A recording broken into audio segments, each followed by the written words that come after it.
त्रिपुरा में रिश्वत नहीं चलता, কোট আনকোট প্রধানমন্ত্রী নরেন্দ্র মোদীর সাথে পরীক্ষা পে চর্চা অনুষ্ঠানে ঠিক এই কথাগুলো বলে রাজ্যকে গর্বিত করেছিল রাজ্যের ছাত্র প্রীতম দাস।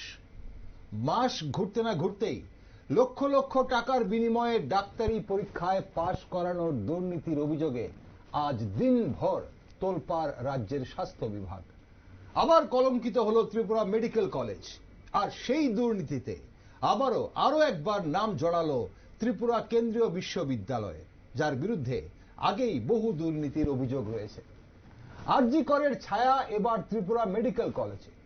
সন্দীপ ঘোষের মতো টাকা নিয়ে পাশ করানোর অভিযোগ উঠল ত্রিপুরা মেডিকেল কলেজের অধ্যাপিকার বিরুদ্ধে।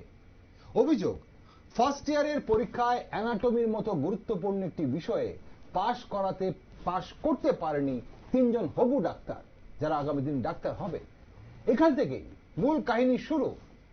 কয়েক লক্ষ টাকা নিয়ে তাদের পাশ করিয়ে দেবে বলেও করানো না হলে পড়ুয়ারা অভিযোগ জানায় কলেজ কর্তৃপক্ষের কাছে। খবর ফাঁস হতেই নড়ে চড়ে বসে মেডিকেল কলেজ কর্তৃপক্ষ, ত্রিপুরা মেডিকেল কলেজ কর্তৃপক্ষ। ঘটনার সত্যতা স্বীকার করে অভিযুক্ত অধ্যাপিকাকে বরখাস্ত করা হয়েছে বলে জানিয়েছেন প্রিন্সিপাল ডক্টর অরিন্দম দত্ত। মামলা দায়ের পর ঘটনার তদন্ত শুরু করেছে ক্রাইম ব্রাঞ্চ। তবে ত্রিপুরা মেডিকেল কলেজের এই কলঙ্কিত অধ্যায় আবারও বহু প্রশ্নের জন্ম দিয়েছে। চিকিৎসার সঙ্গে যুক্ত এমন গুরুত্বপূর্ণ পরীক্ষায় এই ধরনের দুর্নীতি কতটা বিপজ্জনক? অসাধু উপায়ে পড়ুয়ারা পাশ করলে আগামী দিনে স্বাস্থ্য ব্যবস্থার জন্য তা কতটা ভয়ানক হতে পারে? এই ধরনের ঘটনা সাধারণ মানুষের ডাক্তারদের উপর বিশ্বাস হারাতে কতটা ইন্ধন যোগাবে? টাকার বিনিময়ে শিক্ষা ও স্বাস্থ্য ব্যবস্থার দুর্গতি যারা ডেকে আনছে, তাদের দৃষ্টান্তমূলক শাস্তি কতটা প্রয়োজন? তবে এই মুহূর্তে সবচেয়ে বড় প্রশ্ন, এই দুর্নীতি কি শুধু অভিযুক্ত অধ্যাপিকা পর্যন্তই সীমাবদ্ধ, নাকি এর কোনো চক্র আছে? নমস্কার, আমি দীপেন, আর আপনারা দেখছেন নিউজ ভ্যানগার্ড। ত্রিপুরা মেডিকেল কলেজে পাশ করানোর জন্য ঘুষ নেবার অভিযোগ কতটা ভয়ানক এবং লজ্জাজনক, তা নিয়ে একটি গুরুত্বপূর্ণ টক শোতে আজ আমার সাথে রয়েছেন রাজ্যের বিশিষ্ট শিক্ষাবিদ ননীগোপাল দেবনাথ এবং বিশিষ্ট সাংবাদিক মণিময় রায়। দুজনকেই স্বাগত আজকের অনুষ্ঠানে। মণিময় দা, প্রথমে আপনার কাছে আসি। 0.001%, 0.001% গাফিলতিও মেনে নেওয়া হবে না। 2024 সালের নিট ইউজি প্রবেশিকা পরীক্ষা নিয়ে এনটিএ কে এমন কড়া বার্তা দিয়েছিল মাননীয় সুপ্রিম কোর্ট। বছর ঘুরতে না ঘুরতেই রাজ্যের একটি মেডিকেল কলেজে এই ধরনের ঘটনা কতটা উদ্বেগজনক বলে মনে করেন? বলাই বাহুল্য যে উদ্বেগজনক তো বটেই, এবং এই মুহূর্তে যা খবরাখবর আজকে সারাদিন আপনারা করলেন বা আমরাও খোঁজ খবর যা নিলাম, এটা মানে দুঃখজনক থেকেও সবচেয়ে বড় জায়গা গিয়ে দাঁড়িয়েছে, যেটা উদ্বেগজনক। এবং এই উদ্বেগটা কবে থেকে শুরু হয়েছে সে আমরা আলোচনার মাধ্যমেই আসবে। এখন কথা হচ্ছে যে এই সুপ্রিম কোর্ট কি বললেন, আর সুপ্রিম কোর্টের কথা কেই বা শোনে, কোন জায়গায় শোনা হয়, এটা দেখতে হবে। এই যে মানে নিট থেকে আরম্ভ করে যা হচ্ছে, নিট সুপ্রিম কোর্টের জাজমেন্টের পর নিট একদম শতাংশের হিসাবে পুরোপুরি স্বচ্ছতা এসে গেছে। এই দাবি করতে পারবে নিট? পারবে না। ওকে, আমি আপনাকে একটু ইন্টারাপ্ট করব। যে ঘটনাটা বলছিলাম, যে সাময়িক বরখাস্ত করা হয়েছে যে অধ্যাপিকাকে, যার বিরুদ্ধে অবশ্যই এই মুহূর্তে ঘটনাটি তদন্ত আছে, ক্রাইম ব্রাঞ্চ তদন্ত করছে, এবং সেই ক্রাইম ব্রাঞ্চের তদন্ত নিশ্চয়ই বেরিয়ে আসবে যে আরো কি কি সেখানে অবশ্যই কেঁচো করতে কেউটো বেরিয়ে আসে কিনা, সেদিকে অবশ্যই লক্ষ্য করা হবে। তবে এই ঘটনার ফাঁস হওয়ার পর বলা হয়েছে, কর্তৃপক্ষ প্রিন্সিপাল জানিয়েছেন যে কর্তৃপক্ষ সাময়িক বরখাস্ত করেছে সেই অধ্যাপিকাকে এবং তাকে শোকজও করা হয়েছে। আচ্ছা, সেটা তাদের ডিপার্টমেন্টাল প্রসিডিংস, তারা কি করছেন এটা ওনাদের ব্যাপার। এখন কথা হচ্ছে যে যে জায়গায় যে প্রশ্নটা রেখেছিলেন, যে এই পরিস্থিতিতে আমাদের পরিস্থিতিটা কোন জায়গায়? ত্রিপুরা রাজ্যের স্বাস্থ্য ব্যবস্থা কোন জায়গায়, এটা তো উদ্বেগজনক আছেই। হুম, রোগীর পরিমাণ বাড়ছে, ডাক্তারের সংখ্যা কম, হসপিটালগুলির পরিস্থিতি যদৃচ্ছ, এটা উদ্বেগ প্রকাশ হুম। সরকার তরফেও যে করা হচ্ছে না তা না। এখানে বসে যদি বলি যে সরকার কিছুই চেষ্টা করছে না, তাহলে এটা মনে সবাই প্রশ্ন গালাগালি করার জন্য বলছে। ঘটনাটা তা না, সরকার চেষ্টা করবেন না তা না। কোনো সরকার চাইবে যে এরকম ঘুষ কোট আনকোট এই অভিযোগে কেউ পাশ করুক কোনো ডাক্তার বেরিয়েছে, আমার বিশ্বাস হয় না কোনো সরকার এরকম করতে পারেন না। আবার যে বিষয়টা এসছেন, যে বিষয়টা নিয়ে আপনি বলতে চাইছেন, এটা মানে ভয়ঙ্কর বললে কম, শব্দটা বিশেষণটা কম প্রয়োগ করা হবে। এই মুহূর্তে আমরা যে জায়গায় দাঁড়িয়ে, তাতে medical college, Tripura medical TMC সম্পর্কে যে উদ্বেগটা এসে গেল, সেই উদ্বেগটা তার মানে এটা প্রসপেক্টিভ এফেক্ট দেবো না রেস্ট্রোস্পেক্টিভ এফেক্ট দেবো, সেটা নিয়ে চিন্তা করতে হবে, সেটা ভাবার বিষয়ে দাঁড়িয়েছে। ঠিক, আমি আসবো আপনার কাছে অনুরোধ।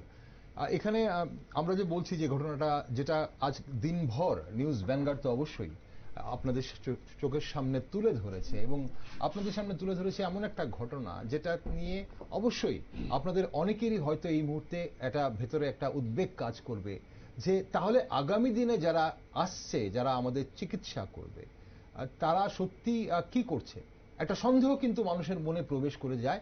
এইসব ধরনের ঘটনা হলে, এইসব ধরনের দুর্নীতি যখন ফাঁস হয়, তখন কিন্তু এই ধরনের মানুষের ভেতরে একটা সন্দেহ প্রবেশ করে। এমন দুর্নীতিতে ক্ষতিগ্রস্ত কারা সবচেয়ে বেশি হয়, এবং আপনার কি মতামত স্যার এই বিষয়টা নিয়ে? প্রথমে আমি ভ্যানগার্ডকে ধন্যবাদ দেব যে এইরকম একটা গুরুত্বপূর্ণ বিষয় নিয়ে একটা আলোচনার ওনারা ব্যবস্থা করেছেন। বিষয়টা হলো, কোনো সময় কোনো ঘটনা এটা তো তাৎক্ষণিক ঘটে না, এটার গভীরতা অনেক পেছনে, অনেক দূরে আছে। একদিন তো আর শুরু হয়নি, একদিনে তো আর ওই ভদ্রমহিলা যিনি অধ্যাপিকা, তো উনি তো আর একদিনে কাজটা করেননি, বা এটার সঙ্গে শুধু উনিই যুক্ত এটা আমি বিশ্বাস করি না। এটার অনেক শাখা প্রশাখা আছে, হয়তোবা আরো অনেক উপরের লেভেলের কেউ এটার সঙ্গে যুক্ত আছে, কেউ বা অনেকেই হয়তো হতেও পারেন, আছে। যে কোনো ঘটনাই আমরা যখন দেখি কোনো লেভেলে একটা ঘটনা ঘটে, তখন এই ঘটনার রুটটা কিন্তু অনেক দূরে থাকে। অর্থাৎ টপ লেভেলের থেকে কোনো রকম সুযোগ সুবিধা না পেলে বা কোনো একটা প্রশ্রয় না পেলে, সেখান থেকে কোনো মানে না পারলে না, সাহায্য না পেলে কেউ এই ধরনের ঘটনা করে না। এটা সর্বত্র, প্রশাসনের সর্বত্রই, যে কোনো ডিপার্টমেন্টই হতে পারে। এখন বিষয়টা হলো, এটা হলো একটা শিক্ষা প্রতিষ্ঠান। তো ভাবি যে কি শিক্ষকতা করলাম সারা জীবন, তো শিক্ষা প্রতিষ্ঠানের দুর্নীতি এটা তো নতুন কিছু না। বিভিন্ন স্কুল থেকে কলেজ, বিভিন্ন লেভেলেই সেগুলো হয়। কিন্তু ইদানিংকালে আমাদের রাজ্যেও, যে বিশেষ করে ত্রিপুরা ইউনিভার্সিটিকে কেন্দ্র করে বিভিন্ন বিষয়ে এটা একটা দুর্নীতির আখ্যায় পরিণত হয়েছে বলা যায়। এখন মেডিকেলের ছাত্রদের ক্ষেত্রে এরকমটা যে হয়নি বা অনেক আগের থেকে যে শুরু হয়েছে, এটা তো এটার একটা বহিঃপ্রকাশ। তবে এই যে ভদ্রমহিলা যিনি, উনি কিন্তু ডাক্তার না, অ্যাকচুয়ালি উনি ফিজিওলজির মানে অধ্যাপিকা আর কি, উনি ফিজিওলজি ডিপার্টমেন্টটা পড়ান। এখন আমি একটা জিনিস নির্দ্বিধায় বলতে পারি, পরবর্তী সময় আরো তো নিশ্চয়ই আলোচনা এগোবে, তো এরপর এখানকার স্বাস্থ্য পরিষেবা সম্পর্কে আমি বলবো।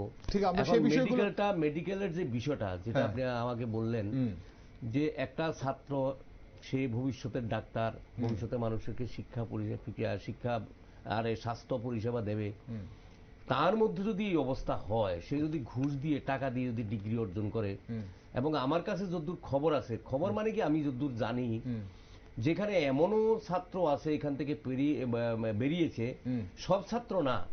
এখন তাকে যদি বলা হয়, ভাই তুমি বলো তো নেফ্রোলজি আর ইউরোলজির মধ্যে ডিফারেন্সটা কি, আচ্ছা কিডনিটা শরীরের কোন অংশে আছে, কোন কোন জিনিস নিয়ে কিডনি গঠিত, কিডনির ফাংশন সম্বন্ধে তুমি একটু কিছু বলো, কিচ্ছু বলতে পারবে না। তাহলে এটা শুধু আমার বক্তব্য না, এটা এখান থেকে যে সমস্ত ডাক্তাররা বেরোয়, ভালো ছাত্র যারা আছে, তাদেরও বক্তব্য। ওকে, একটা বিরাট বড় প্রশ্ন ছিল। এই ধরনের প্রশ্নের উত্তর যদি কোনো ডাক্তার, যারা ডাক্তার অলরেডি পাশ করেছেন, দিতে না পারেন, এবং সত্যি যদি এমন হয়ে থাকে, তাহলে সেটা সত্যি দুর্ভাগ্যজনক।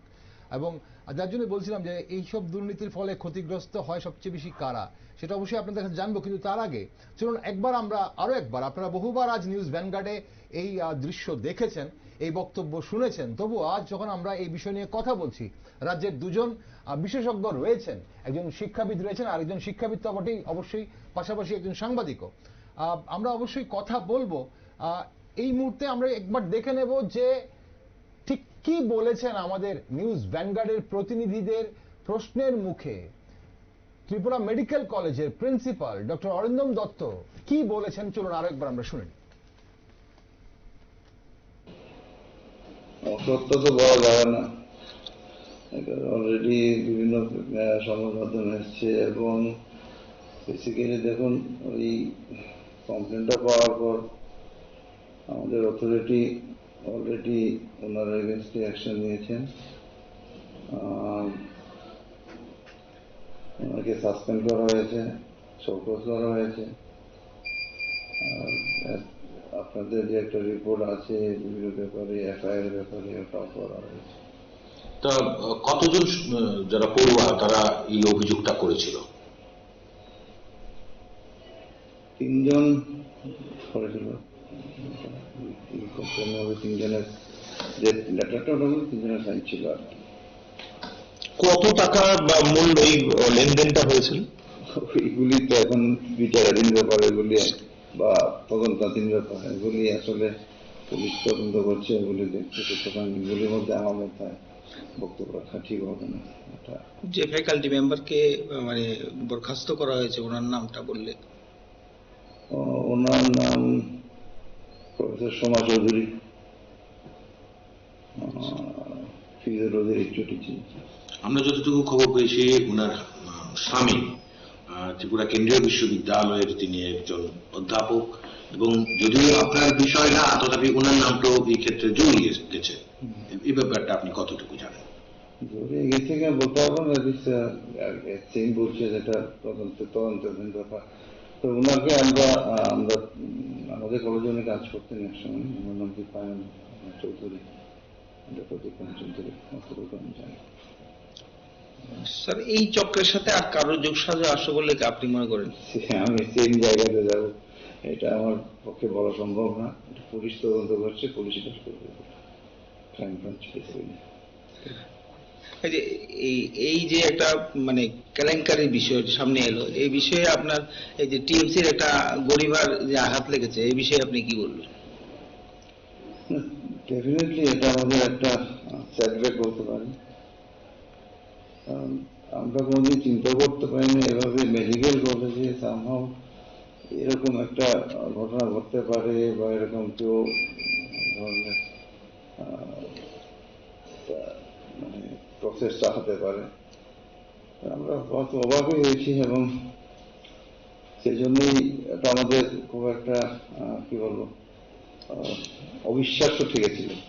বাট যখন কমপ্লেন পেলাম, অ্যাকর্ডিংলি আমি বেসিক্যালি আমার অথরিটিকে কমপ্লেন করি এবং কাগজপত্র পাঠাই। তারপর যা হওয়ার হয়েছে, পুলিশ তদন্ত করছে এটা নিয়ে। তো যে ছাত্রদের থেকে এতগুলো টাকা এলো, সেই ছাত্রদের ভবিষ্যৎ কি, তারা এখন কি কলেজেই রয়েছে নাকি তাদেরকেও সাসপেন্ড করা হয়েছে? না, ওরা এখন, ওদেরকে বলেছিলাম কন্টিনিউ করতে, কারণ ওদের তো ফার্স্ট এমবিবিএস এগুলি সাপ্লিমেন্টারি এক্সাম ওরা ফেল করেছিল। তাদের চায় তাহলে ওটা কন্টিনিউ করবে। তাদেরকে কোনো সাসপেন্ড করা হয়নি? না, তাদের এখনো তাদের এগেনস্টে কোন রকম কিছু বলা হয়নি বা করা হয়নি। কারণ কমপ্লেনটা তো ওদের কমপ্লেন। ঠিক আছে। আপনারা শুনলেন কি বলছিলেন ত্রিপুরা মেডিকেল কলেজের principal doctor Arindam Dutta news ভ্যানগার্ডের সাংবাদিকদের প্রতিনিধিদের প্রশ্নের মুখোমুখি হয়ে উনি কি বলছিলেন। অসত্য তো বলা যাবে না, প্রথমে এই কথা দিয়ে উনি শুরু করেছেন ঘটনা যখন জানতে চাওয়া হয় ওনার কাছে। এখন আমরা অবশ্যই এই প্রশ্ন করছি অনেক কিছু, এই যে দুর্নীতি হলো, এই দুর্নীতি কি তাহলে শুধু অভিযুক্ত অধ্যাপিকা পর্যন্তই সীমাবদ্ধ, নাকি এর পেছনে আরো কোনো চক্র থাকার সম্ভাবনা আছে? কি মনে করেন মনিরুদ্দা? না, দুর্নীতির লেভেল যেটা, হুম এখানে একজন ভদ্রমহিলা, আমি ওনার নাম গ্রহণ নিচ্ছি না, হুম। নাম টাম জেনে গিয়েছেন সবাই, ভদ্রমহিলা এবং উনি একজন শিক্ষিত মহিলা, ওনার নাম নিচ্ছি না, কিন্তু এই লেভেলে ওনার জায়গা থেকেই দুর্নীতিটা হয়ে গিয়েছে, এটা ভাবলে ভুল হবে। হুম কারণ আলটিমেট রেজাল্টটা কিন্তু দেয় ত্রিপুরা ইউনিভার্সিটি। হুম এখানে টিএমসিতে আপনি পরীক্ষা দিলেন, টিএমসিতে খাতা দেখা হবে, এই খাতা রেজিস্টার্ড হবে, প্যাক হবে, চলে যাবে এক্সামিনেশন অফ কন্ট্রোলে। হুম ওইখানেই যা হবার আপনাকে পরবর্তী সময় রেজাল্টে বলা হবে যে আপনি ব্যাক পেয়েছেন, হুম। তা ব্যাক, তারপরে সাপ্লিমেন্টারি। হুম। এখন আসলে ফেলের কায়দাটা তো ননীরা ভালো বলতে পারবেন, আমিও হুম শিক্ষকতা করেছি বলে জানি, ফেলটাকে এখন ইয়ে করে দেওয়া হয়েছে, মডিফাই করে দেওয়া হয়েছে, আচ্ছা supplementary and back. Hmm fail করে তুই ফেল করেছিস, হুম এই কথাটা এখন বলা হয় না প্রেস্টিজিয়াস নাকি, হুম তা বলা হয় যে ব্যাক পেয়েছো অথবা সাপ্লিমেন্টারি পেয়েছো। এই যে ব্যাক এবং সাপ্লিমেন্টারির মাঝখানে কিন্তু এই খেলাটা হয়, আচ্ছা এই যে জায়গাটা। হুম এবং এই জায়গাটার ক্ষেত্রে ত্রিপুরা মেডিকেল কলেজের দায়িত্ব যতটুকু, হুম তার থেকে অনেক বেশি দায়িত্ব কিন্তু ত্রিপুরা ইউনিভার্সিটি। ওরা হচ্ছে মানে অ্যাপিলেট কমিটি। হুম এই জায়গাটাতে দাঁড়িয়ে ওদের যা যা করার দরকার ওরা করেছেন কিনা সেটা দেখতে হবে। ইনকোয়ারি লেভেলে আছে দেখে আমি সব কথা বলতে পারবো না, হুম ইনকোয়ারির ক্ষেত্রে অসুবিধা হতে পারে, কেউ বলবেন যে এটা আমাদের সমস্যা হতে পারে, কিন্তু যে জায়গাটা আমি বলার চেষ্টা করছি যে যিনি, যার কথা এখানে উঠে এলো, যিনি সাসপেন্ড হয়েছেন, হুম। উনি কি একমাত্র এটার সঙ্গে যুক্ত? এখন আপনি যখন আমি একটু ইন্টারাপ্ট করছি, আপনি যখন বলছেন যে আমরা যখন ভাবছি বা যখন এটা অবশ্যই তদন্তে এটা নিশ্চয়ই বেরিয়ে আসবে যে উনি কি একমাত্র অধ্যাপিকা, উনি কি একমাত্র ওই যে অভিযুক্ত, নাকি ওই দুর্নীতিটা ওনার অবধি সীমাবদ্ধ, নাকি আরো বেশি আছে? এবং আপনি যখন বলছেন যে এই মুহূর্তে ত্রিপুরা বিশ্ববিদ্যালয়কে কিন্তু আমরা মানে আনদেখা করতে পারি না, না, কি করে এবং এখানে আরো একটা সংযোগ আপনাদের বলে রাখি, অভিযুক্তর পারিবারিক যোগসূত্র কিন্তু ত্রিপুরা কেন্দ্রীয় বিশ্ববিদ্যালয়ে আছে। ওনার হাজবেন্ডই, একদম ওনার হাজবেন্ড কিন্তু ত্রিপুরা কেন্দ্রীয় বিশ্ববিদ্যালয়ে রয়েছে। ত্রিপুরা কেন্দ্রীয় বিশ্ববিদ্যালয়কে মানে আর যুক্ত থাকার সম্ভাবনাটা এড়িয়ে যাওয়া যাচ্ছে না। এইভাবে পাশ করিয়ে দেওয়ার খেলা ত্রিপুরা ইউনিভার্সিটিতে এই প্রথম হলো ঘটনাটা তো তা না, বা পাশ করানো হচ্ছে না ইত্যাদি ঘটনাটা তা না। আপনার ত্রিপুরা ইউনিভার্সিটির সামনে বসে রাস্তা আটকে পাশ করে নিয়ে সেমিস্টারে পাশ করিয়ে নিয়ে চলে যাচ্ছে, তো একটা কলেজের এরকম ইনস্ট্যান্স তো এই ইউনিভার্সিটির। সেটা ছাত্রদের দাবি ছিল, সেটা কলেজ কর্তৃপক্ষ কোন একটা জায়গাতে মেনেছে যে এগুলো ক্লিয়ার করতে হবে, কিন্তু এইভাবে দুর্নীতির দিকে যে ছেলেগুলি বা মেয়েগুলি টাকা দিল, এরা বোকার মতো করেছে। তো ওরা তো, ওদের কাছে তো ইনস্ট্যান্স আছে যে ত্রিপুরা ইউনিভার্সিটির সামনে বসে পড়লে এগুলি রেজাল্ট বার করে নিয়ে যাওয়া যায়। কিছু দলবন্ধ করে নিয়ে গিয়ে কোনো করলে বোকার মতো করেছেন। আর এই ভদ্রমহিলাও কি খবর টবর রাখেন না কিনা জানি না, উনিও ওদের এইভাবেই বলতে পারতেন। ঘটনাটা কোন জায়গায় গিয়ে দাঁড়িয়েছে? আপনাদের ঢুকতে দেওয়া হয়নি। ভ্যানগার্ড যখন আজকে ত্রিপুরা ইউনিভার্সিটিতে যখন ঢুকতে যাচ্ছিলেন, ঢুকতে দেওয়া হলো না। কেন ঢুকতে দেওয়া হলো না? বলছে আমরা এই ব্যাপারে তারা কিছু বলবেন না। তার মানে ভেতরে ছিলেন। আজকে শনিবার তো ইউনিভার্সিটি বন্ধ, কি করছিলেন এখানে? সমস্ত, যদি অভিযোগটা ওঠে এরকম যে সমস্ত নথি টথি এই মুহূর্তে সরানোর কাজ শুরু হচ্ছে, এই জায়গায় যারা এনকোয়ারিং অথরিটি তারা কি করেছেন? কেন গেলেন না এই মুহূর্তে? ভ্যানগার্ড ঢুকতে চেয়েছিল শুক্রবার দিন ঢুকতে চেয়েছিল, শুক্রবার দিন ঢুকতে দেওয়া হয়নি ভ্যানগার্ড। এবং ভ্যানগার্ডকে ঢুকতে না দেওয়া এটা নতুন কোনো বিষয় নয়। ভ্যানগার্ড কর্তৃপক্ষের অবশ্যই অনেক কিছু প্রশ্নের জবাব ত্রিপুরা ইউনিভার্সিটির কাছে নেই। যদি এটা শুক্রবার হয়ে থাকে তাহলে ইউনিভার্সিটি খোলা ছিল। শনিবার যদি হয়, আজকে আমরা দেখাচ্ছিলেন তখন যে শনিবার যখন হয়ে থাকে তাহলে তো ওদের ইউনিভার্সিটিতে যাওয়ার কথা না। তবে ইউনিভার্সিটির কর্তৃপক্ষ কখন ইউনিভার্সিটিতে যাবেন না যাবেন এটা তাদের ব্যাপার, তাদের নিজস্ব ইন্টারনাল ব্যাপার থাকতে পারে। আমার এই ব্যাপারে কিছু বক্তব্য নেই। বক্তব্যটা হচ্ছে যে এনকোয়ারিং অথরিটি এই মুহূর্তে ইউনিভার্সিটি থেকে কোনো কাগজপত্র জোগাড় করতে পেরেছেন কিনা। ঘটনাটা কিন্তু 24 ঘন্টা অতিক্রান্ত হয়ে গেল আপনাদের দেখানোতেই। এবং পত্রপত্রিকায় যদি নির্দিষ্ট করে বলা যায়, এই পত্রপত্রিকায় কিন্তু এই ঘটনাটা প্রথম এসে গেছে প্রায় 7 দিন হয়ে গেছে, প্রায় 7 days বিফোর। এই জায়গায় যদি আমরা দাঁড়াই, এই 7 দিন পর্যন্ত কর্তৃপক্ষ কেন অপেক্ষা করে রইলেন? অরিন্দম বাবু এই রাজ্যের অত্যন্ত প্রতিষ্ঠা একজন চিকিৎসক, অত্যন্ত গুরুত্বপূর্ণ মানুষ, তিনি এমন একটা কলেজের প্রিন্সিপাল, অধ্যক্ষ, তিনি যদি বলেন যে ব্যাপারটা অবিশ্বাস্য, তাহলে আমাদের কাছে অবিশ্বাস্য বলে যদি মনে হয়, তাহলে অনেকগুলি কথা কিন্তু এখানে আসবে। উনি অবাক হয়েছেন বলছেন, এবং এবং ঘটনা হতে পারে ওনার কলেজে, এটা বিশ্বাস হচ্ছে না, অবিশ্বাস হচ্ছে। ওনার মানে ধারণার ভেতরেই নেই হয়তো। তাহলে এই ঘটনাটা এই যে প্রথম হলো, তাহলে এই ঘটনাটা আর কোনোদিন হয়নি। তাহলে বলতে হবে যারা এই ঘটনাটা ঘটিয়েছে তারা এই প্রথম স্টার্ট করলো, আর হয়নি কোনোদিন। এই কোয়ারিটা কে করবে? না, সেটা কি এনকোয়ারির মধ্যে বেরিয়ে আসবে, তদন্তের মধ্যে কি বেরিয়ে আসবে? এটা কি নতুন কোনো ঘটনা? না, অনেকদিন ধরে চলছে। হ্যাঁ, তদন্তর যে পেরিফেরিটা কতটুকু পর্যন্ত হবে, এর সঙ্গে আজকেই কাজ করে ফেললো। আপনি চিন্তা করে দেখুন যে ঘটনাটার জন্য যিনি সাসপেন্ড হয়েছেন, আর যিনি ইউনিভার্সিটিতে, তাদের দপ্তর কিন্তু, সাবজেক্ট কিন্তু একই দপ্তর, দুজনই দুই জায়গায় হেড অফ দ্য ডিপার্টমেন্ট। এই জায়গার পরিপ্রেক্ষিতে ঘটনাটা যখন 7 দিন আগে বা 6 দিন আগে যখন প্রকাশিত হয়ে গেল, তখন এনকোয়ারির ভেতরে এটা আসবে কিনা যে সংশ্লিষ্ট কর্তৃপক্ষ এটা শোনার পরে কি কি করেছেন, এটা প্রকাশিত হয়নি, কবে নিয়েছেন, কিভাবে নিয়েছেন, কখন নিয়েছেন, এই পদ্ধতিতে যে সমস্ত রেকর্ডসগুলি ইয়ে করা হয়েছে কিনা, ডকুমেন্টসগুলি সবগুলি করা হয়েছে কিনা। দেখুন এই সমস্ত জায়গায়, এই জায়গাগুলিতে, এই যে কেন ঘটনাটা হয়, এটা আমি একটু পরে বলবো আপনাদের। এই জায়গাটাতে যারা আসেন, আমি যা খবরাখবর নিতে পেরেছি, তাতে হয় কি, আপনি দেখবেন সফট টার্গেট করা হয়, সফট টার্গেট করা হয়েছে এখানে। ঘটনাটা এখানে একদিনই হয়েছে ঘটনাটা তা না, আরো আছে, এরকম ইনসিডেন্ট আছে। এই জায়গাতে পত্রপত্রিকা পড়লেই বুঝবেন যে ঘটনা আরো এর আগেও ঘটেছে। এই জায়গাটা সফট টার্গেট কি, র্যাকেটটা করছেন কি, খাতাটা দেখার ক্ষেত্রে আমরা যেমন বোর্ডের যখন খাতা দেখতাম, তো আমরা কি করতাম, আমরা স্ক্রুটিনি করতাম, ননিদাও করতেন, হেড এক্সামিনারের কাজ হয়তো করেছেন। তো সেই ক্ষেত্রে আমরা কি করতাম, এই টোটাল মার্ক স্লিপটা তুলে দিয়ে প্যাক করে বোর্ডকে পাঠিয়ে দিতাম। বোর্ড তারপরে তাদের যা লেভেলে যে কাজকর্মগুলি করেন। ইউনিভার্সিটি লেভেলে যেটা হয় সেটা হচ্ছে এখানে হঠাৎ করে, এটা এনকোয়ারি লেভেলে আসবে কিনা বিবেচ্য বিষয়, এখানে হঠাৎ করে দেখা গেল যে চেক অফ ভেরিফাইং কমিটি একটা হয়েছে।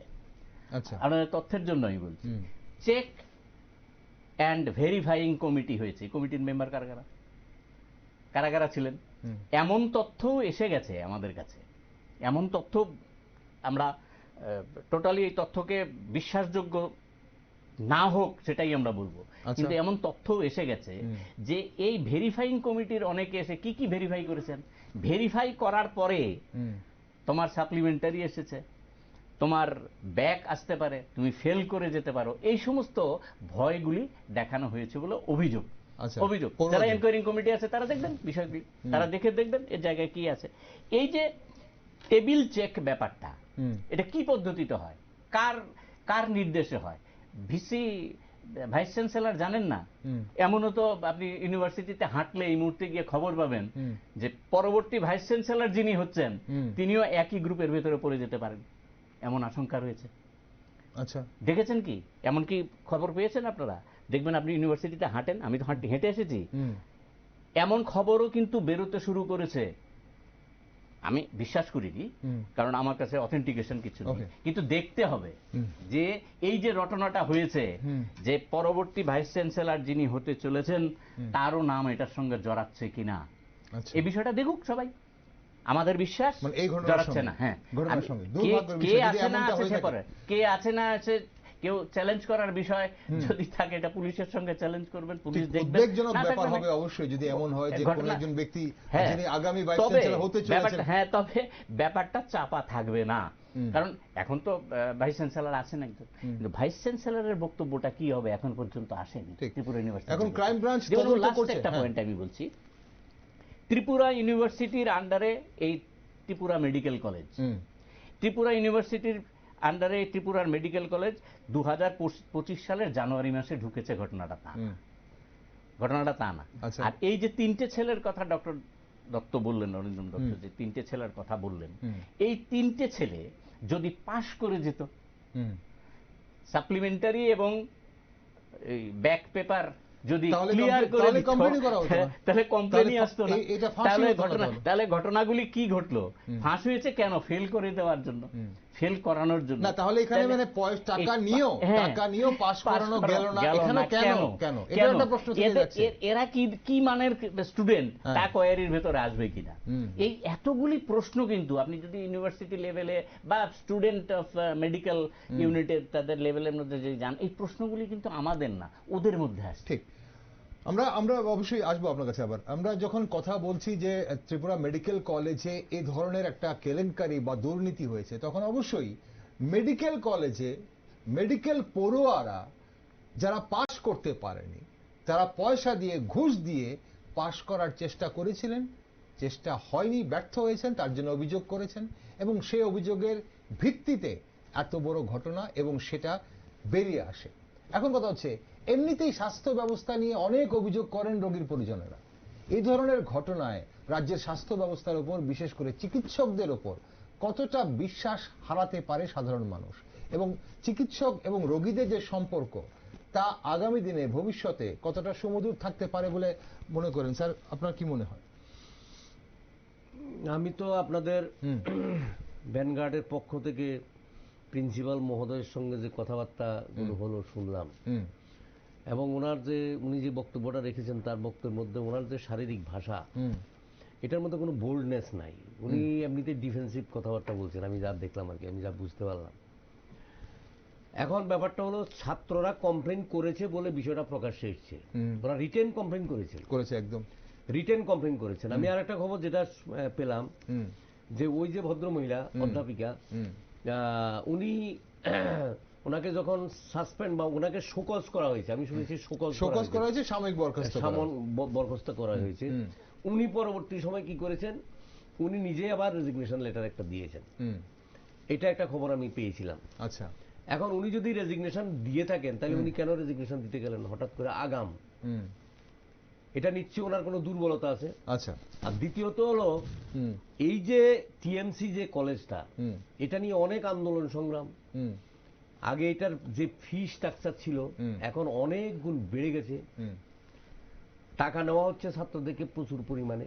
একটা মেডিকেল কলেজে যেরকম সুপার স্ট্রাকচার থাকার কথা, একটা রোগী গেলে রোগীটাকে রেফার করে দেওয়া হয় জিবি হসপিটালে, একটা কিছু হলে।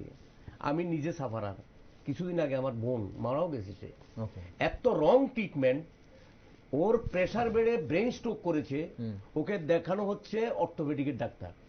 ঘাড়ে ব্যথা, ব্যথা কিসের জন্য ব্যথা? আরে হসপিটালে গেলে তো প্রথম তাকে প্রেসার চেক করবে নাকি, তো প্রেসার চেক করলেই তো ধরা পড়ে। পরবর্তীকালে এখান থেকে আমরা যখন নিয়ে গেলাম জিবি হসপিটালে, সেখানে ঠিকই আছে, ডাক্তাররা ঠিক মতো আইডেন্টিফাই করেছেন, সবকিছু করেছেন, কিন্তু একদম শেষ সময়। তাহলে এটার মধ্যে চিকিৎসা পরিষেবাটা কি? প্রিন্সিপাল মহোদয় জানেন না ওনার কলেজের চিকিৎসা পরিষেবা কত মানে খারাপ চলছে? আর এখানে যেটা মণিবাবু বলেছেন বিস্তৃত, উনি সাংবাদিকতাও করেন, তো স্বাভাবিকভাবে ওনার কাছে অনেক তথ্য আছে, বা আমরাও যেটা জানি। অ্যাকচুয়ালি কি, এই টিএমসি সম্পর্কে ত্রিপুরা রাজ্যের সংবাদপত্রগুলোতে প্রায় সময় বিভিন্ন বিষয়ে দুর্নীতি সম্পর্কে উঠে, টিএমসিতে আর উঠে ত্রিপুরা ইউনিভার্সিটি সম্পর্কে।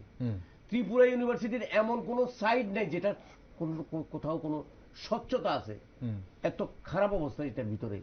তাইলে এই যে ঘটনাটা ঘটছে, এতদিন যাবৎ ঘটে গেছে, যেটা আপনারা অনুমান করছেন যে হয়তো ছাত্রগুলো যদি পাশ করে যেত, তাহলে ওরা হয়তো কমপ্লেন করতো না, অথবা টাকা পয়সার যে নেগোসিয়েশনটা ওরা যেভাবে চাইছে, ম্যাডাম হয়তো আরো বেশি চাইছেন, বা ইউনিভার্সিটি কর্তৃপক্ষের মাধ্যমে যেখানে যাচ্ছে সেই বিষয়টা, ওই যে মণিবাবু যেটা বললেন, যে এখন তো কি জানি বলে সাপ্লিমেন্টারি, তারপরে ব্যাগ, এই সমস্ত কতগুলো শব্দ দেওয়া হচ্ছে, দিয়ে সেগুলো আবার ওদের কাছে চলে যাচ্ছে যে দেখো ব্যবস্থা একটা হবে।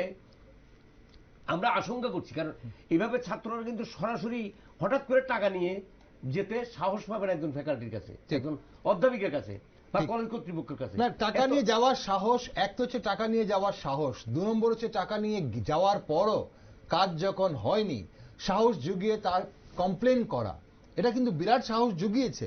এবং ঘটনা শুধু যতটুকু খালি চোখে দেখা যাচ্ছে এতটুকু নয় বোধহয়, এটার পেছনে বোধহয় আরো অনেক কিছু কাহিনী না, থাকতে এটার থাকতে পেছনে পারে। আমি তো প্রথমেই বলেছি, হুম। সংক্ষিপ্ত আলোচনার মধ্যেই প্রথমে আমি বলেছি এটা একটা নেটওয়ার্ক, এটা ওই যে অধ্যাপিকা যিনি, অধ্যাপিকা বলতেও আমার কাছে লজ্জা হয়, কারণ এত বড় একটা ইনস্টিটিউশনে হয়ে যিনি এই ধরনের এত নিচে নামতে পারেন, যদিও প্রমাণ একদম, এখন ক্রাইম অভিযোগ, ব্রাঞ্চ হ্যাঁ। চলছে, কিন্তু ঘটনা তো একটা কিছু ঘটেছে। ছাত্রদেরকে শুধু দায়ী করে তো লাভ নেই। আমি তো একটা কথাই বললাম, আমরা তো শিক্ষকতা করেছি, ছাত্র কি কখনো এতটা সাহস করবে যে গিয়ে তার অধ্যাপিকাকে টাকা দিতে বা চাইতে, যদি প্রক্রিয়ার মধ্যেই যদি বিষয়টা না থাকে? এটা হয়তো এবার নতুন করে প্রকাশ্যে এসছে ছেলেগুলো, আমি এদেরকে ধন্যবাদ জানাই, ফেল করে হোক আর যেভাবে হোক ওরা সাহস করে সরাসরি কমপ্লেনটা করেছে। ঠিক, তাহলে এর আগে দুর্নীতিটা ফাঁস করেছে, দুর্নীতিটাকে। দুর্নীতিটা করেছে ওরা, ওদেরকে ভিক্টিমাইজ করে লাভ নেই, কারণ ওদের বাবার পয়সা আছে হয়তো, ওরা টাকা দিয়ে। কিন্তু আপনি ধরুন এখন যে সমস্ত ভালো ছেলে মেয়েরা এই কলেজে ডাক্তারি পড়তে যায়, এখন এরা যখন এইভাবে যখন একটা মানে কি বলবো, আপনার অ্যানাটমি বা ফিজিওলজি একটা ইম্পর্টেন্ট সাবজেক্ট, আপনার রোগীর লক্ষণ, তার পেটের ব্যথা কি কিডনির থেকে না লিভারের না স্টমাকের, এই যে বিষয়গুলো যে তাকে যদি সঠিকভাবে না জানা একদম হয়, ক্লিনিক্যাল ডায়াগনোসিস করে অ্যানাটমি ভালো জানলেই করতে পারবে। এই অ্যানাটমিটা হলো একটা ইম্পর্টেন্ট এবং কঠিন জিনিস, মোটামুটি কঠিন জিনিস। এখন এইটার ক্ষেত্রে যদি এতটা দুর্বলতা থাকে, তাহলে সে কি ডাক্তার হবে? সে তো রুগী মারবে এবং রুগী মারছে এরকম অনেক ডাক্তার। এভাবেই হয়তো স্বাস্থ্য পরিষেবার উপর বা চিকিৎসকদের উপর বিশ্বাস সাধারণ মানুষ, যে একটা সাধারণ মানুষের সঙ্গে যে ডাক্তারদের বা চিকিৎসকদের বা স্বাস্থ্যকর্মীদের যে একটা মসৃণ সম্পর্ক, সেই সম্পর্ক কিন্তু দিন দিন ক্ষতবিক্ষত হচ্ছে। এবং এটাই কিন্তু অভিযোগ, প্রায় মানুষই কিন্তু এই ধরনের কথাই বলেন। এখন মনুদা, বলা হয় যে মেডিকেল কলেজের শিক্ষকতা খুবই মানে দায়িত্বশীল একটি পেশা। এই ধরনের ঘটনা মানে শিক্ষকতা পেশাকে কতটা কলঙ্কিত করে, এবং এখানে শুধু মেডিকেল না, স্বাস্থ্য না, শিক্ষাও জড়িয়ে। আলটিমেটলি শিক্ষকতা যিনি করেন উনি কিন্তু ঘটনাটা করেছেন। না, ঠিকই আপনি যে শেষ শব্দটা যেটা বললেন, শিক্ষকতাটাই একটা অত্যন্ত গুরুত্বপূর্ণ বিষয় এবং রেসপন্সিবিলিটিটা সাংঘাতিক থাকে। এই মুহূর্তে এটা মেডিকেল কলেজের শিক্ষকতাই বলুন আর স্কুলের শিক্ষকতাই বলুন, সব জায়গাটাতে একটা দায়িত্বপূর্ণ বিষয় আছে।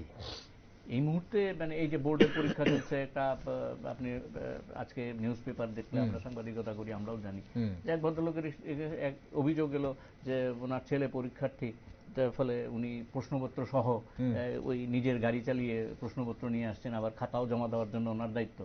তো ওনাকে দায়িত্ব দেওয়া হয়েছে, উনি দায়িত্ব পালন করছেন। যারা দায়িত্ব দিয়েছে তাদের রেসপন্সিবিলিটি নেই, তারা দেখলেন না, কেন করলেন এটা? এটা করা তো উচিত হয়নি। একই জায়গায় এই জায়গাতেও অরিন্দম বাবু যে কথা বললেন, উনি খুব হতাশার থেকেই কথাটা বলেছেন আমার ধারণা। অত্যন্ত হতাশ হয়েছেন, একজন সুচিকিৎসক, কোনো সন্দেহ নেই। মানে অবাক এবং অবিশ্বাস্য ব্যাপারটা, শেষ কথাটা যেটা বলেছেন। এই ধরনের ঘটনার সঙ্গে যদি দীর্ঘদিন যুক্ত থাকতেন বা ইত্যাদি শুনতেন, তাহলে অবাক হওয়ার ব্যাপার কিছু ছিল না। যেটা ওই সঞ্জীব বাবুর কথা বললেন এই ইয়েতে, আমাদের আরজিকর মেডিকেল কলেজ, সন্দীপ ঘোষ, উনি অত অবাক টবাক হবেন না এইসব শুনলে। অরিন্দম বাবু বলছেন এটা একটা সেটব্যাক, এবং সেটব্যাক শুধু নাই, অরিন্দম বাবু সেটব্যাক বলছেন, আবার যারা এটার সঙ্গে যুক্ত তারা বলবেন আমরা আরজিকরের কাছাকাছি চলে গেলাম। কত অনেক গুরুত্বপূর্ণ বিষয় তো, হ্যাঁ। কিন্তু এই জায়গাটাতে যে আসছে জানেন তো, এই যে সফট টার্গেটগুলি হচ্ছে কেন জানেন তো, এই যে টিএমসির ফি স্ট্রাকচার, আপনি যদি একটু অর্থনৈতিক বিষয়টা দেখেন, এই যে ফি স্ট্রাকচার, এজিএমসির সঙ্গে টিএমসির এত ফি স্ট্রাকচারটা এত ডিফারেন্স কেন? বিশাল। এবং একটা শ্রেণীর মানুষ এখানে পড়াশোনা করার সুযোগ পাচ্ছে। এই 6 লাখ 7 লাখ টাকা দেওয়া তো হচ্ছে প্রতি পেপারের ক্ষেত্রে, তারা দিয়ে আপনি গিয়ে কত টাকায় গিয়ে মেডিকেল কোর্স কমপ্লিট করে তাকে বেরিয়ে আসতে হচ্ছে। 60 লাখ টাকার মতো নাকি লাগে এখন, 60 লাখ অ্যাবাভ এটা যাচ্ছে। এই যে জায়গাটা, এই জায়গার ফলে সচ্ছল মানুষরা যে পড়াশোনা করছে এই জায়গাতে, তাদেরই সফট টার্গেট করা হচ্ছে। আরেকটা বিষয় যে মানে যে জায়গাটা অত্যন্ত গুরুত্বপূর্ণ বিষয় ননীরা যেটা বলেছেন, যে এই জায়গাতে আপনি একটা জায়গায় আটকে থাকলে হবে না। আপনার প্রথম সিদ্ধান্ত নিতে হবে আপনি এটা বন্ধ করতে চান কিনা, এই বিষয়টা। আরেকটা সিদ্ধান্ত নিতে হবে, এই যে ঘটনাগুলি ঘটলো তার পেছনে কে, একদম রুট পর্যন্ত যেতে হবে। এখন অবধি ত্রিপুরা ইউনিভার্সিটি কি ব্যবস্থা নিয়েছেন? 48 আওয়ার্স মতো চলে গেল, কি ব্যবস্থা নিয়েছেন? এখন পর্যন্ত কোনো ব্যবস্থা ত্রিপুরা নেই। ইউনিভার্সিটি কি এবং ধরনের পদক্ষেপ নিয়েছে এটা অবশ্যই একটা বিরাট বড় প্রশ্ন। অবশ্যই, কারণ এক্সামিনেশন অফ কন্ট্রোল এর আওতার বাইরে না। এক্সামিনেশন অফ কন্ট্রোল তাকে দায়িত্ব নিতে হবে, কারণ সমস্ত রেজাল্ট পারে না কিছুতেই। না, কোনো অবস্থাতেই পারবেন না। এক্সামিনেশন অফ কন্ট্রোল কি কোনো বোর্ড অফ রিভিউজ কমিটি আছে ওদের? আমার কাছে তথ্য হচ্ছে নেই। কে করলো এই যে চেক অ্যান্ড ভেরিফাই কমিটি? কে করলো? কি চেক করছেন? কারা করেছেন? সমস্ত বিষয়গুলি আসতে হবে না? এই যে খাতাটা এসে জমা হলো, ও যে কম্পার্টমেন্টাল পেলো বা সাপ্লিমেন্টারি পেলো বা ওর ব্যাক পেলো, এই যে কাগজগুলি কারা দেখেছেন, এই বিষয়গুলি আনতে হবে। দেখার পরে এরপর নিয়ম হচ্ছে চেক অ্যান্ড ভেরিফাই কমিটি এগুলি থাকেন, তারা ছাত্রছাত্রীদের খাতা দেখান। এগুলো তদন্তে নিশ্চয়ই আসবে, ক্রাইম ব্রাঞ্চ যখন তদন্ত করছে 48 ঘন্টা যাওয়ার পরে এদের যদি এই জায়গা থেকে সরিয়ে না থাকে, তাহলে তো আপনি ক্রাইম ব্রাঞ্চ যতই চেষ্টা করুন, রেকর্ড সব মুছে দেবে, তাহলে সর্বনাশ হয়ে যেতে পারে। আপনি কোনো কিছুই পাবেন না, কোনো জায়গায় কোনো কিছুই পাবেন না। যেটা আরজি করে হয়েছে, আরজি করে কি হচ্ছে? পেয়েছে কিছু? এই যে বেচারা যাবজ্জীবন কারাদণ্ডে দণ্ডিত হলো, কি বিশ্বাসযোগ্য? একা করেছে ঘটনাটা, পৃথিবীর কেউ বিশ্বাস করবে? যারা মানে বাইরে দাঁড়িয়ে আছেন, এটার যারা ভিকটিম হয়েছেন, যারা, আমি তো বলছি যারা লক্ষ লক্ষ মানুষই ভিকটিম, কারণ কেউ এটার পক্ষে না। বিচারকরাও কি মানবেন যে শুধু একা দায়িত্ব? কারণ সার্কিমস্টেন্সিয়াল এভিডেন্স ওর বিরুদ্ধে যেটা আসছে, ওকে পাওয়া গেছে, ওকে শাস্তিটা দেওয়া হয়েছে। কিন্তু এই যে জায়গাতে, এই যে টিএমসির ক্ষেত্রে যে ঘটনাটা ঘটছে, এই যে টিএমসির ক্ষেত্রে যে দায়িত্বটা কার কাঁধে এসে পড়লো, এই যে এত ছাত্রছাত্রী যে বেরিয়ে এসেছে, প্রতি বছর 200 করে ছাত্র বেরিয়েছে জিএমসি এবং টিএমসি মিলে, ধরে নিন অন অ্যান অ্যাভারেজ। তাদের ভেতর সবাই পাস করে গেছে। কোনো সাপ্লিমেন্টারির ঘটনা আর কোনো ব্যাক পেপারের ঘটনা টিএমসিতে বা এজিএমসিতে হয়নি, এর আগে হয়নি। কিন্তু এই জায়গাগুলি তাহলে বেরিয়ে এলো না কেন? ওই যে ননীদা যেটা বললেন, ছেলেগুলি সাহস করে বলেছে তো এখন তারাও এনকোয়ারির আন্ডারে আসবে। তারা কেন এই জায়গা, তারা কি করে জানলো তারা সাপ্লিমেন্টারি পেয়েছে? তারা বলবে, পদ্ধতিগুলি আসবে, আস্তে আস্তে সমস্ত নিশ্চয়ই বেরিয়ে আসবে। এই যে জায়গাটা, এই যে এর আগে ডাক্তাররা বেরিয়েছে, অনেক ভালো ভালো ডাক্তাররা টিএমসি এজিএমসিতে, যারা আগরতলা শহরে বেশ ভালো ডাক্তারি করছে, এখন প্রতিষ্ঠিত অনেক ডাক্তাররা চিকিৎসা করছেন, তাদের পাশ করা নিয়ে প্রশ্নচিহ্ন তুলে দেওয়ার দায়টা কে নেবে? গোটা ডাক্তার ফ্রেটার্নিটির উপর কিন্তু এই যে প্রশ্নচিহ্নটা তুলে দিলেন, এই প্রশ্নচিহ্নটা যে তুলে দিলেন, এর দায়টা কে নেবেন? এই দায়িত্ব টিএমসির যে কর্তৃপক্ষ যারা আছেন, যারা মানে সবসময় ঠান্ডা করে ভরে কিছুই দেখছেন না, একদম স্পষ্ট হয়ে গেল যে এই সমস্ত কোনো নজরদারি ওদের নেই, কিচ্ছুই নাই, শুধু যান আসেন, বিভিন্ন পোস্ট হোল্ড করে আছেন। এই সমস্ত পোস্ট হোল্ড করে লাভ হবে কি? এই রাজ্যের মুখ্যমন্ত্রী একজন ডাক্তার মানুষ, তিনিও এখানে কাজ করে এসেছেন। আমার বিশ্বাস ওনার হৃদয়ে আঘাত লেগেছে, নিশ্চিতই আঘাত লেগেছে। কারণ এই টিএমসি যে জায়গায় এসছে, এটা কিন্তু এই রাজ্যের ছাত্র আন্দোলনের ফল, এই রাজ্যের 2খানা মেডিকেল কলেজ যে আছে, এই রাজ্যের একটা আন্দোলনের ফল, এই রাজ্যের মানুষের আন্দোলনের ফল। এই জায়গায় যদি আপনারা নিয়ে যান, আপনারা দায়িত্ব এড়াতে পারবেন না। দায় কে নেবে সেটা অবশ্যই একটা প্রশ্ন থাকবে। তবে একটা জিনিস হচ্ছে যে এই যে সরকারি পরীক্ষায় প্রশ্নপত্র ফাঁস এবং জালিয়াতি রোধে মানে একটা পদক্ষেপ নেওয়ার জন্য, মানে অন্যায় উপায় প্রতিরোধে একটা আইন এসেছিল, পরীক্ষা আইন, মানে সরকারি পরীক্ষা আইন 2024। এখন বিভিন্ন স্কুল কলেজের পরীক্ষার ক্ষেত্রে যদি কেউ এই ধরনের দুর্নীতি করে বা অসাধু উপায় অবলম্বন করে, তাহলে কি আইন করে তা প্রতিরোধ করা সম্ভব বলে মনে করেন আপনারা?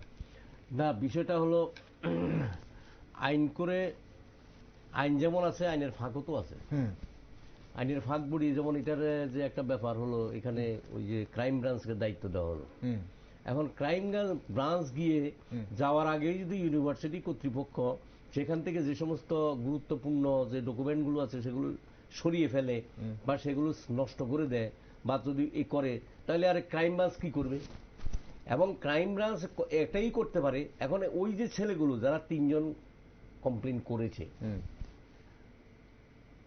এদের যথেষ্ট পরিমাণে ইন্টারোগেশনের দরকার আছে।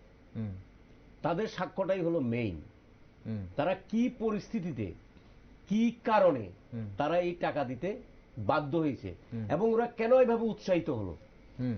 পড়াশোনা না করে তার কাজ হলো সে ডাক্তার হবে, মানুষের চিকিৎসা করবে, সে চিকিৎসা করবে, পড়াশোনা না করে ডাক্তারি না শিখে সে শুধু ডিগ্রির জন্য সে টাকা দিচ্ছে।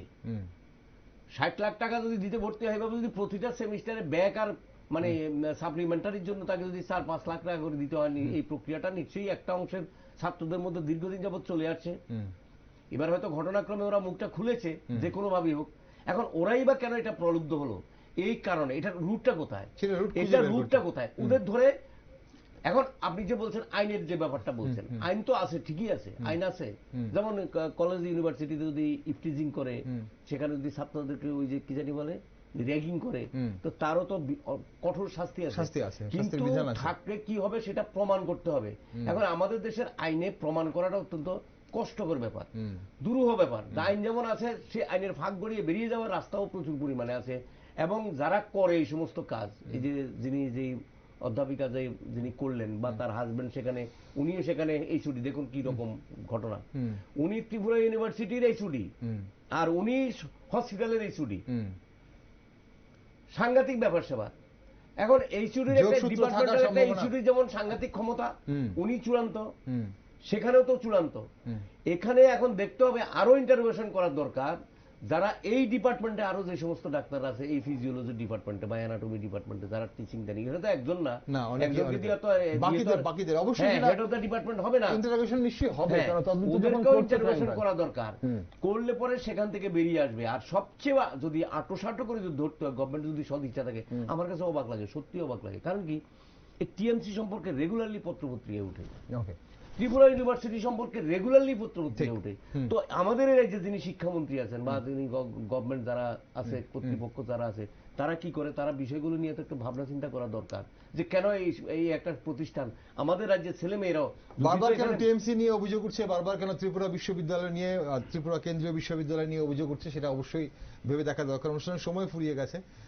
অসংখ্য ধন্যবাদ আপনাদের দুজনকে আজ সঙ্গে থাকার জন্য। বিভিন্ন গুরুত্বপূর্ণ দিকে আপনারা আলোকপাত করলেন এই বিষয়টা নিয়ে। আর রাজ্যের মানুষ অবশ্যই সচেতন মহল খুব বেশি উদ্বিগ্ন। আপনার দৃষ্টি আকর্ষণ করে বলছি যে একটা তথ্য, মানে ইউনিভার্সিটি টিএমসিতে ঘোরাঘুরি করছেন, যে এই মেডিকেলের স্টুডেন্টরাও এই আপনার অ্যানাটমি সাবজেক্ট বা ইত্যাদি সাবজেক্টে প্রাইভেট টিউশন নেন।